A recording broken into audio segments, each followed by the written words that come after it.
Hello, hello, hello. It's coffee time again. And we look at the news on the Daily Mail website. That's it. That's the idea. What have we got on here? Oh, we have an update. We covered this a while ago, where a boy was tasered by the police. Do you remember that? Up in Ayr, I think it was. And here he is, being tasered. Well, anyway, the little darling's mother has come out and defended him. Of course, yeah. Yeah, the mother said that frightened he was. And he told them to effing taser me. That's how frightened he was. Of course, if they'd have rugby tackled him to the ground, she'd be suing the police for assault, I'd imagine. She accused Police Scotland of not being fit for purpose and is demanding a legal age for a person to be tasered to be raised. Well, I think she should have her son taken away from her because she can't raise him. Because she allows her son to run amok with a knife. Butter knife or not, in America, that would have been enough to have him taken down in a hail of bullets. Bad parenting. Yay! Apparently there's been a bit of a bug on Facebook. Are you a profile snooper? Do you snoop on people's profiles on Facebook? Are you snooping on my profile? Well, apparently a glitch is a glitch in the Matrix, a Zuckerberg glitch. Apparently, when you've been looking at people's profiles, the Facebook algorithm has been sending automatic friend requests to any profile that you've viewed. And this has meant users have been scrambling they have to undo what's been going on. So, yeah, you just viewing a profile caused them to send a friend request. And so, you get, there you go. Friend requests be sent by mistake. So yeah, you go to your activity log and you can undo all those friend requests. So yeah, it's been a bit embarrassing and people have been tweeting about it. There you go. Have you been caught out? Who have you been snooping on? But there you go. So if you use Facebook, remember I'm a verified profile on Facebook. Still can't believe that. How did that happen? Good news, everybody. Oh, good. Oh, it is good news, actually. A couple of energy companies have had their wrists slapped. Right? There's a £4 million compensation sloshing around after Ofgem found that OVO Energy, yes, that's us, and Good Energy have been overcharging 18,000 households during the cost of living crisis. And so many will be entitled to a £220 payout from the company. The energy watchdog Ofgem said it was totally unacceptable that people are overcharged during this challenging and stressful time. Errors by the two suppliers meant some people were charged above the maximum rates allowed under the energy price cap or the government's energy price guarantee scheme. Good Energy overcharged more than 6,900 customers between January 2019 and October 2020, while OVO, that's our one, overcharged nearly 11,000 customers between October 2022 and March 2023. The affected households received a combined total of £2.7 million. Oh, it'd be good if they just sent me the 2.7 million from the two companies, while an extra 1.25 million will go to vulnerable customers in the UK under Ofgem's Voluntary Redress Fund. Dan Norton, Deputy Director of Retail at Ofgem, said protecting consumers is always our top priority and we expect suppliers to ensure customers pay no more than the level of the price cap or the energy price guarantee. These schemes put in place with the very purpose of helping people, and it's totally unacceptable that Good Energy and OVO Energy customers were overcharged. So there you go. Could be good. I don't know if that applies to us, but I'm definitely going to keep my eye on the bank account. Because it could be good. It could be a good thing. Meanwhile, AI alert. BT. BT are going to be cutting 10,000 jobs, and they're going to be shifting to using artificial intelligence. Wait, let's all do it together. Yeah, 40% of its workforce is going to be axed over the next 7 years, with 1 in 5 of the roles being replaced by AI. Yeah, by the end of the decade, 55,000 jobs will be gone, and 10,000 replaced by. So 55 jobs are going to be got rid of, and 10,000 of those will be replaced by artificial intelligence. That's shocking, isn't it? BT boss Philip Jansen said, "I do personally believe this is a huge leap forward in technological terms, though he acknowledged AI present risks to companies and that the companies need to be careful. He said there'll be loads of new services, applications, innovations and products that will emerge from AI, and BT will help participate in that." Oh boy, it's not going to be good, isn't it? This has come days after boss of software firm Sage, Steve Hare, said embracing AI could help turbocharge productivity in the UK. Yeah, get rid of all the lazy UK workers and replace them by robot drones. All they do is ask, "When's my tea break? Can I have a sandwich?" And it'll be totally indistinguishable from the British workforce, wouldn't it? Wouldn't it? What's that? We've lost the British workforce. Were they watching? Don't know. They might have been. But there you go. Have you been replaced by AI? Leave a comment in the comment box below. You never do. They never do. So what else have we got here? Right, this is the arts. We're doing the arts now. This is bing. Oh, Mrs. has just spent £3.50 in Sainsbury's. Toilet rolls. Run out of toilet roll. Wasn't me, Gov. Wasn't me. We're going to the Salisbury Arts Centre, right, where they're putting on Spontaneous Potter, an improvised comedy show based on the Harry Potter series of books. And Harry Potter fan Victoria Flint and her boyfriend went to see the show last week to celebrate her 42nd birthday. 42nd? Blimey, she shouldn't have been reading the Harry Potter books. They're for kids. But yeah, but she was shocked. She said the audience gasped as one of the actors who were taking part, here they are. They look a bit old, don't they, to be in Harry Potter? They gasped. Everyone went, "Oh!" when one of the actors admitted he'd never read any of the Harry Potter books or seen any of the films before telling the audience to suck my balls. Is that in Harry Potter? Is it? Was it suck golden snitch or something? I don't know. But yeah, the Spontaneous Players described themselves as being a team of some of the UK's most critically acclaimed comedy improvisers. He was improvising. Improvising. That was it. Remember, ladies, the next time a man asks you to suck his balls, he was just improvising. But yeah, Victoria said I was a bit disgusted in her pool bite. But they described it as the comedian described the show as entirely improvised, based on an audience suggestion of a fan fiction title with live musical accompaniment. Sounds like a nightmare. But the Spontaneous Players told Mail Online, "We've performed over 500 times to over 100,000 people across the UK. It's always been clearly labelled as a 16+ parody show which contains adult language. We also offer a family-friendly children's version of the show for ages 5+. There you go. Yeah, what can you say? That's the arts. What's going on? What? You want to go out? Okay.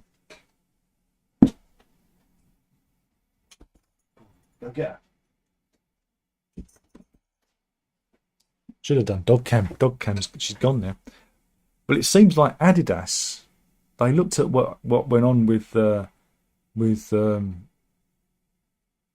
beer company, and they said, indeed, Give us one of your beers because we're going to hold it. Yeah, Adidas they've launched their Adidas's Pride 2023 collection, and in the women's I'm just gonna post this without comment. But this was this swimwear was part of the women's swimwear collection, and I'm just going to leave it here and let you decide what you think. But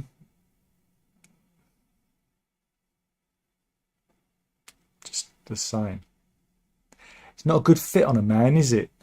It's not a good fit on a man. Watch where the cursor is. See, he didn't even tuck it under. Didn't even tuck it. So yeah, it looks like Adidas didn't learn anything, and apparently, people are furious rather than just laughing and going, "God, Jesus!" People are furious because it's a nonsense. It's all a nonsense. But yeah, the company has been accused of erasing women, and is the latest target of conservative anger. Ain't just the conservatives. It's ladies on the left as well, that find this all a bit ridiculous. But yeah, the swimsuit was created by South African designer Rich Mnintsi and released on a Pride Month. There you go. And the hashtag boycott Adidas or Adidas has begun trending. There you go. Riley Gaines, the US swim star turned women's rights activist. I don't think she's an activist. She's just, I think she's just common sense. She's just saying, look, men shouldn't be in women's sports, because it just makes sense, because there's a difference between male and female puberty. She said, I don't understand why companies are voluntarily doing this to themselves. They could have at least labelled the suit as unisex, but they didn't, because it's about erasing women. She's got a point, because they don't have any women in the men's sections. You see? And that's how you know. If you flip it, that's how you know it is about creating bad feeling. So there you go. It's a thing now. It's a thing now. There you go. I remember when androgyny and unisex was a thing and it wasn't a problem, but now it's men cosplaying, isn't it? There we go. There we go. What else have we got? Talking of wokeness, Radio 4. Anyone listen to Radio 4? No. Apparently Radio 4 has seen a drop in listeners. I nearly said viewers. Imagine viewers of Radio 4 just sitting, staring at the radio. Apparently, the BBC station has seen 1.2 million stop tuning in just 12 months after its attempts to modernise, while Radio 2's audience has dropped after some high-profile departures, because was it Ken Bruce left, didn't he? And I think Simon Mayo and Paul O'Grady. But again, they got rid of Paul O'Grady before he died. Steve Wright went.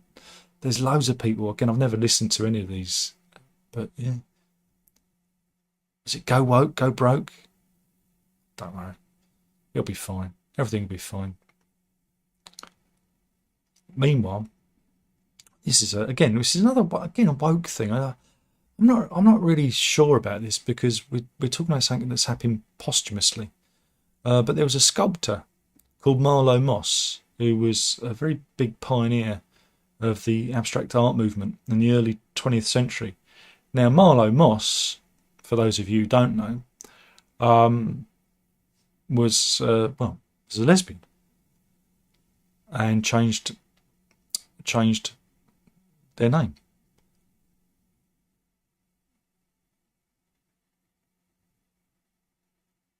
I think they changed their name from Marjorie. I can't remember.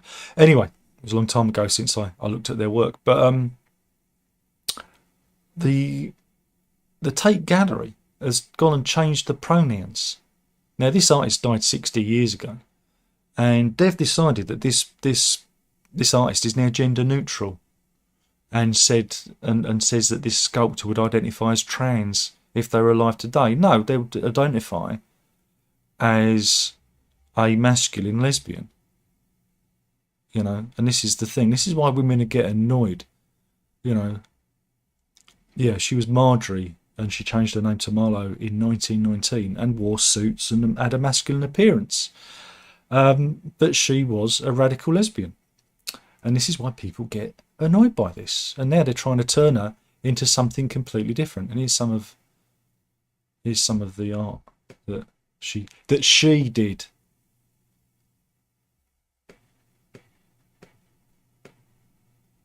Again, it's got a touch of Mondrian to it, but yeah. So again, it's an erasure of someone's essence. But hey, it's all kind of pointless, isn't it, really, at the end of the day? Meanwhile, counting sheep won't help you nod off, though listening to me talk. Listen to me will send you into deep slumber, won't it, missus? Won't it, missus? Apparently, they've got a sleep expert. He's a sleep guru. Or is it she? I don't know. Lindsay Browning. Is that a he or a she? Oh, we'll never know. But yeah, they've said that sleeping hacks, you know, like counting sheep, is a myth, and it won't help you fall asleep.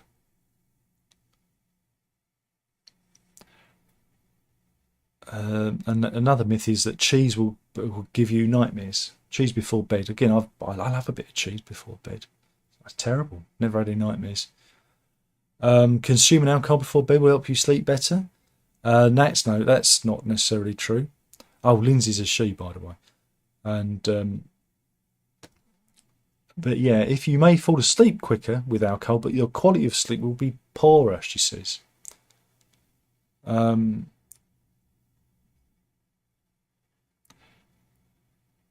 She says that having naps is good, but 10-minute naps. We call them power naps. You know, little 10 minutes.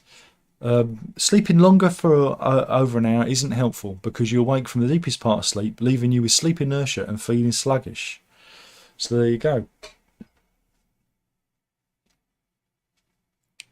And the myth that there's no such thing as too much sleep. She said, well, if you have more than like 9 hours and you've had too much sleep, it can be an indication of health problems.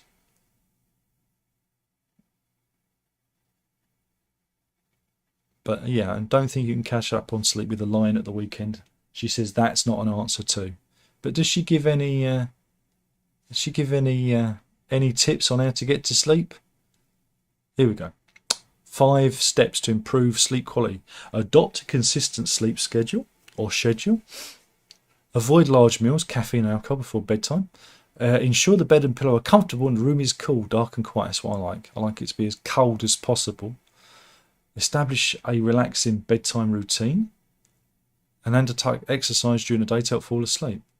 Or take the dog out for a walk before you go to bed. That works for me. Or have kids. That wears you out. What else have we got here? Oh, Putin. Or as they've dubbed him here, Paranoid Putin. They've revealed his Black Sea bunker. Yeah. The Gelendzhik Palace. That's his hideaway in southern Russia, which is well, you can see it's like a James Bond kind of, you know, we meet again, Mr. Bond, but circled. They reckon that's a tunnel to his secret. Well, he's got a long walk down the hill to get to that, hasn't he? He's got a long walk. I'm joking. That's probably where they get out. But yeah, they reckon that there is a bunker. This is at the cliffs of the Krasnodar region with a stunning view of the Black Sea. Its interior boasts a casino, an underground ice rink, and an entertainment room complete with stripper poles. That kind of entertainment, Mr. Putin. Have you ever danced on one of Mr. Putin's slippery poles? Leave a comment in the comment box below. I won't. They reckon that Gelendzhik Palace is rumoured to be worth more than £1 billion. £1 billion. £1 billion. But yeah, they found schematics, which they reckon reveals that there is a bunker. He's got a secret bunker and various bits and bobs that allow him to gaze out to sea. Look, they actually found the schematics. Wow, look at that. Apparently this is it. This is the inside of his bunker, apparently. Look at that. It's all in Russian. How am I supposed to understand that? But there you go. But they reckon it can support, he'll be able to support himself for weeks in his bunker. Of course. Of course. Meanwhile, in Spain, oh, it's not looking good for the husbands in Spain. Apparently, they're releasing an app. There's an app that will tell wives if their men are doing enough housework in the home. Yeah. The new app intends to address the gender imbalance of housework and will log hours a family member does doing chores.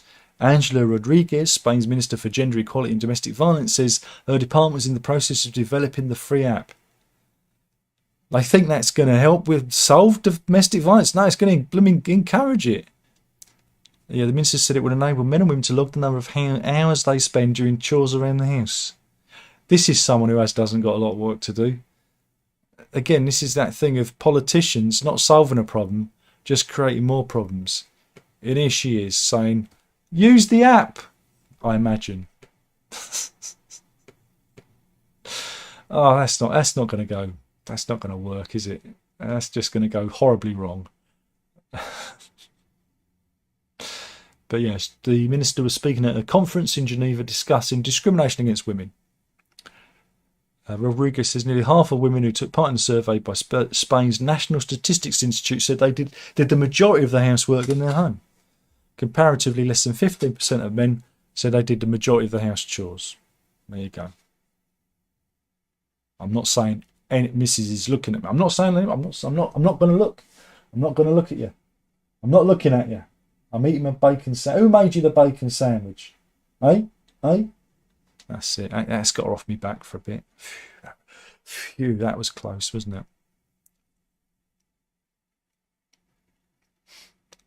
We got anything else on?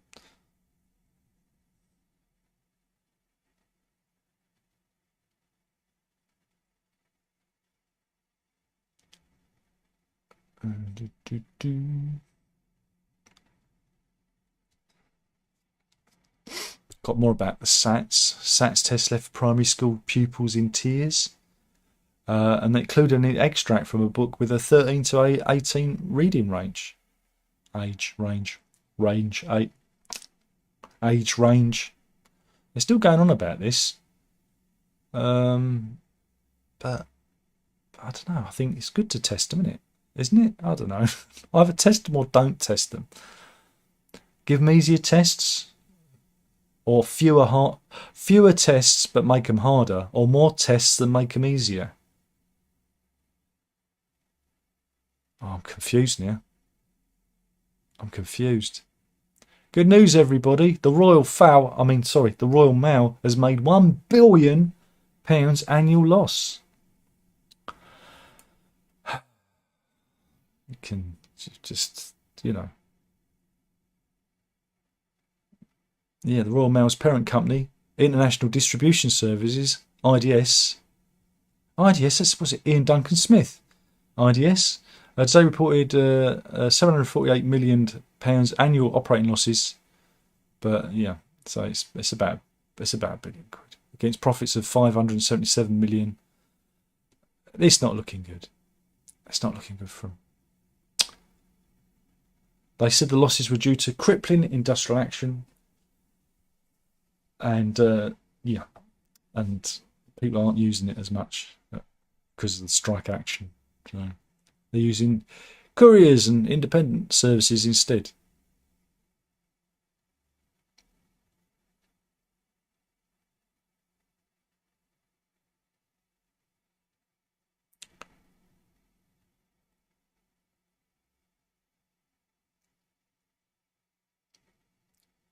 I think we covered this. This is the resolution to a stalking case. This is the story of Laura Dolman, who was besotted with her boss. We did cover this. Here she is, and she hired a private detective to spy on her boss. Of course, that was her at Chester Magistrates Court. And here's the fella she was besotted with, Mark Claver. Well, anyway, that case has come to an end. We've got this one. The father of three initially asked for a transfer to get away from his unwanted admirer, and left his job to take up a new post at rival supermarket Morrison's. So he moved from the cart to the Morrison's. But he was bombarded by pornographic messages by Dolman, and he would see a Skoda car parked up in his neighbourhood in Weston near Crewe in Cheshire. He subsequently learnt she'd be tracking him after she accosted him in the street and admitted hiring a private eye to place a tracker device on his vehicle. Police also investigated Dolman and discovered she'd also been sending love letters to Mr. Claver and had been messaging his ex-wife. Blimey. And that's the co-op. Just in case you want to know where all this shenanigans happened. But yeah, at Chester Magistrates Court, Dolman pleaded guilty to stalking, and she was banned from contacting Mr. Claver for 2 years, so she's got a restriction put on her, and she's since lost her job.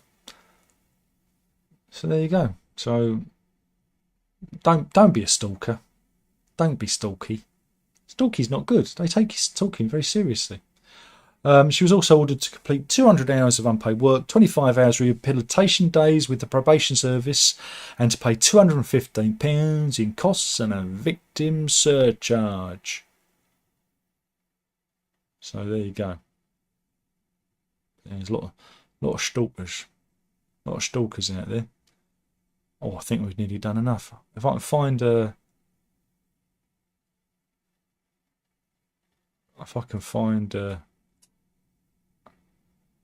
we need an animal story, don't we? Just scrolling.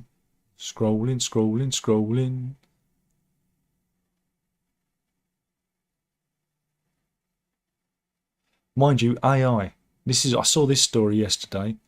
AI has come up with what the perfect man and woman looks like. This is the perfect woman. She's all right, I suppose. Might be a bit dull, really, don't you? And here's a picture of the perfect man.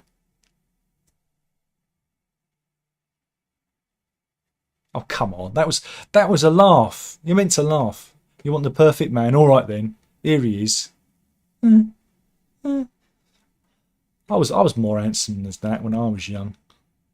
But yeah, there's loads of AI people, and it's very clever how they do it. All these fake people. But yeah, AI can do everything. It's going to take over the world. So yeah, that's AI. But I still haven't found an animal story. I might have to go in the funny folder.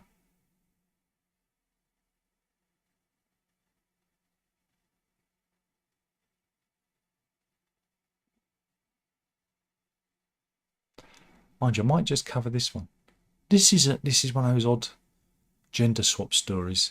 This is the story of Blade Silvano, and here she is, John Sticks, and she's been accused. Right? I mean, the 40-year-old from Lytham in Shropshire has been accused of 2 counts of assault by penetration. And she's accused of duping a woman, right, that she was a man, and using an implement to, was it, poke the fire while we're looking at the mantelpiece. Yeah, this is at Cambridge Crown Court. Yeah, the alleged victim says she discovered the truth when she synced her contacts for a new Facebook account, and the defendant appeared with a different surname to the one she recognised. And then she contacted the defendant's wife, Jan Silvano, saying she was on the quest to find the truth and told that Blade has always been a woman. So, yeah, And this is her as a woman, as a man. So yeah, it's a woman pretending to be a man, duping a woman to be. Our brain hurts. This has happened before, though. This is a common thing now. This is something that happens. And yeah, this is a court case at the moment.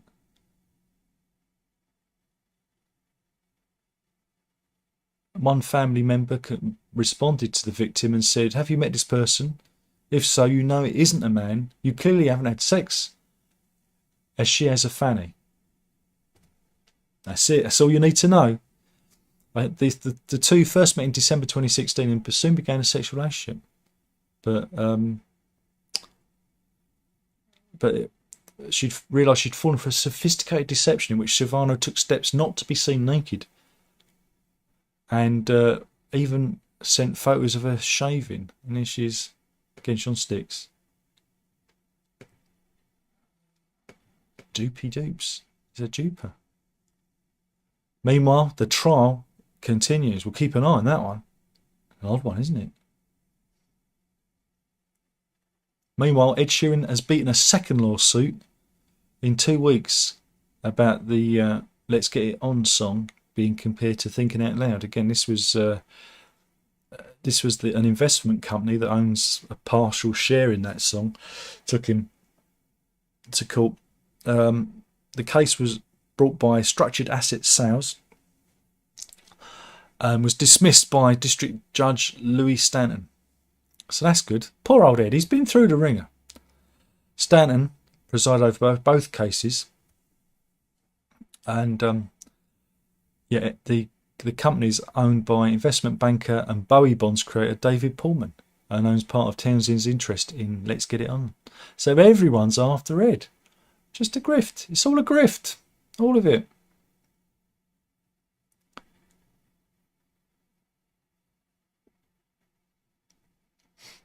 Meanwhile, we covered this one. Sorry, there's a lot of stories we've covered that we've got an update on.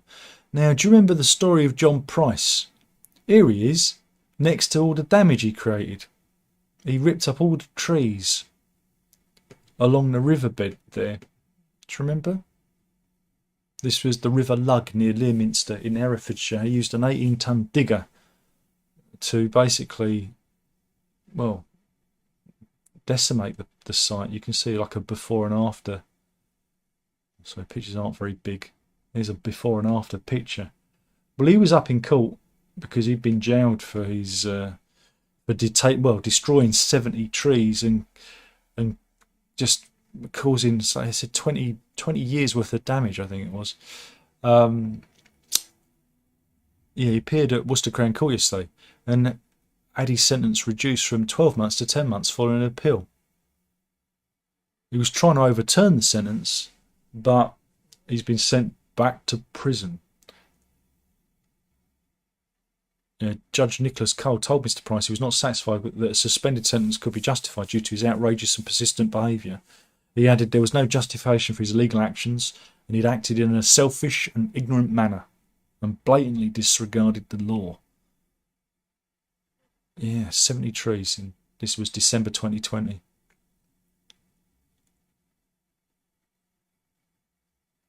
But yeah.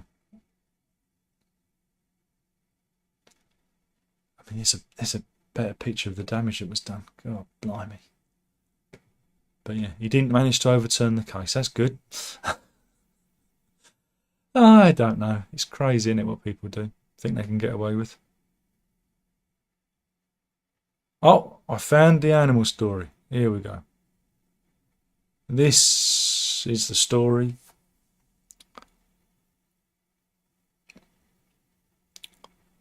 Have we got the name of the person? Let's see. Katrina Sullivan. Katrina Sullivan has done an amazing thing. What has she done? Well, she has rescued a bird, a Gordian finch.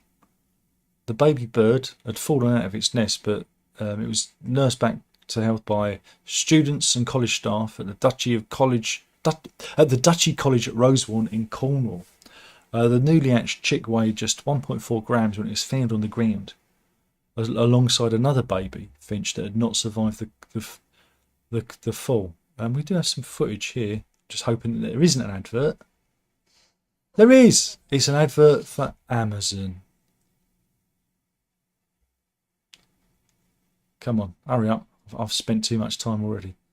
I just realised I've gone on. Here we go. Here's the baby bird. He's a tiny little thing. Here he is. So I'm just zipping forward to it. Oh, look. He's getting older. And there he is moving around. Wow, look at that. So yeah, these are incredibly rare finches.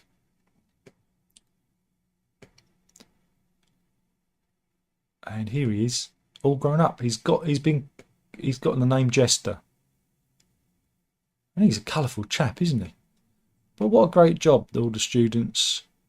And here he is with Katrina Sullivan balancing on her nose. So there you go. That's a good one, isn't it? I like that. Yes, Katrina Sullivan's the head technician for animal management at the college. She said the students noted two baby birds had fallen to the floor, and as the bird specialist, they came running to me, and they fed the little bird with paintbrush. With a little paintbrush. Wow, what a great job!